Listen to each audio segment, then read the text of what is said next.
Krishna Kalaratri channel. இன்றைக்கி நம்ம பார்க்குறது வந்து சிம்பிளாக எப்படி பானகம் பண்ணுறதுன்ட்டு. இந்த எக்ஸாக்ட் அளவில் நீங்கள் பண்ணும்பொழுது டேஸ்ட் ரொம்ப நல்லாயிருக்கும், சிம்பிளாக இருக்கும் பார்க்குறதுக்கு. இது வந்து இந்த பொடி பண்ணின வெல்லம் வந்து ஒரு 100 கிராம், அதாவது ஒரு 1/2 கப்பு.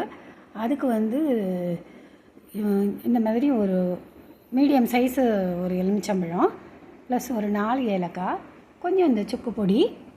அதுக்கப்புறம் வந்து இதோட கூட நம்ம வந்து ஒரு 2 டம்ளர் தண்ணியை சேர்க்கணும். இந்த மாதிரி பவுடர் பண்ண வெல்லங்கிறதுனால கரையிறதுக்கெல்லாம் ரொம்ப நேரம் ஆகாது. எல்லாத்தையும் ஒன்றா போட்டு அது எல்லாத்தையும் தண்ணியை விட்டுட்டு ப்ளஸ் இதில் ஒரு எலுமிச்சம்பழத்தை புழிஞ்சிட்டு அதுக்கப்புறமா இந்த சுக்கு பொடி, ஏலக்காவை பொடி பண்ணி அதையும் சேர்த்து மிக்ஸ் பண்ணிவிட்டால் உங்களோட சுவையான பானகம் ரெடி.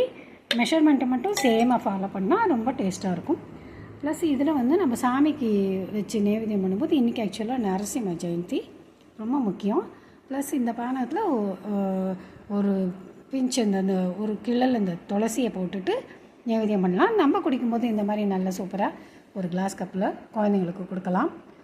இது வந்து ரொம்பவே டேஸ்ட்டாக இருக்கும். இது ஆக்சுவலாக தசராலேருந்து வரலட்சுமி நோம்பு எதாக இருந்தாலும் நான் வந்து இந்த மாதிரி பானகம் தான் டிஸ்ட்ரிபியூட் பண்ணுவேன். எல்லாராலையும் விரும்பப்படுற இந்த பானகத்தை இது சம்மர்லேயும் நம்ம குடிக்கும்போது உடம்புக்கு குளிர்ச்சி தரும். So thank you so much for வாட்சிங்.